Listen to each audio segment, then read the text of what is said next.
Olá, está começando mais uma edição de Vale Entrevista e nesta semana nós iremos abordar o mês de Outubro Rosa, conscientização e combate ao câncer de mama.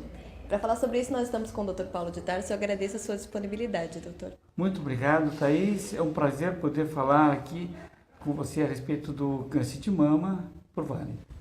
E para começar, acho que o mais importante é que muitas pessoas sabem que existe o câncer de mama, mas não sabem o que é o câncer de mama. O que é?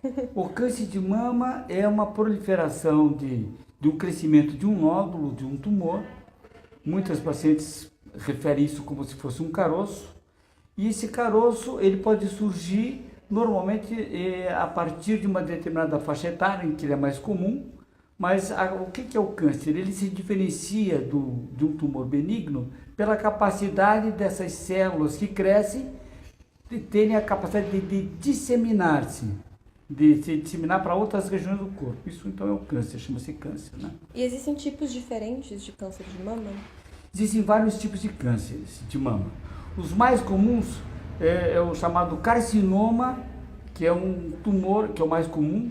Tem dois tipos de câncer de mama, né? Esses chamados carcinomas e os sarcomas. O mais comum são os carcinomas. Então, o câncer mais comum na mulher tem dois tipos de câncer. Um câncer chamado carcinoma ductal e um que é aquele que se origina no epitélio de revestimento dos ductos da mama ou os canalículos que transportam o leite durante o período de lactação. E um câncer que se origina onde é formado o leite, no saquinho do leite, que é chamado carcinoma lobular.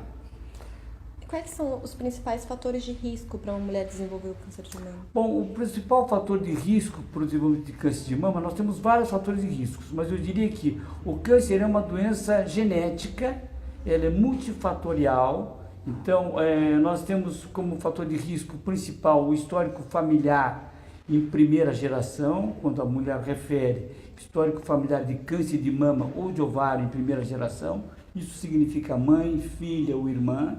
Lógico que a segunda geração também influi. Então o que influi? Essa parte genética, quer dizer, o histórico familiar. Depois temos os chamados carcinógenos.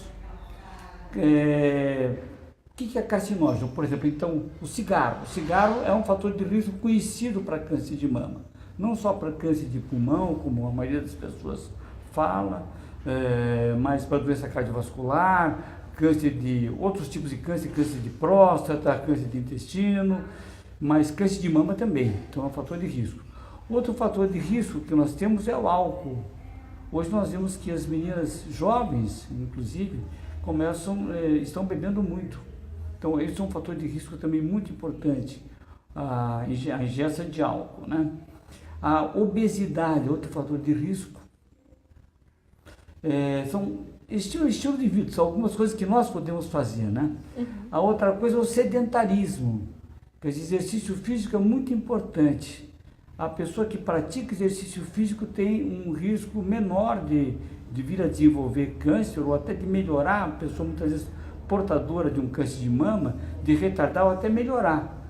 Faz parte de uma chamada epigenética. Então, o estilo de vida da pessoa é muito importante, né? Uso de hormônio indiscriminado, uso de hormônio fora nas mulheres no período pós-menopáusico, as mulheres que estão na menopausa, é um fator de risco.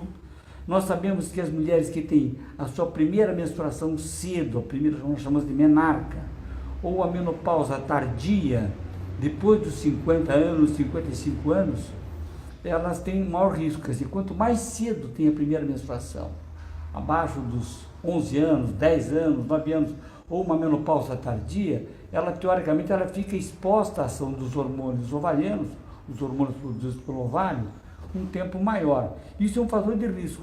Isso tudo porque o estrogênio ele atua como um fator que estimula o crescimento das células tumorais. É um fator de indutor do crescimento das células tumorais, o estrogênio. Tanto que ele é usado como o antiestrogênio, como uma das terapias para tratamento. Legal, muito obrigada pela atenção, doutor. Imagina. O Vale Entrevista fica por aqui, a gente se vê em breve.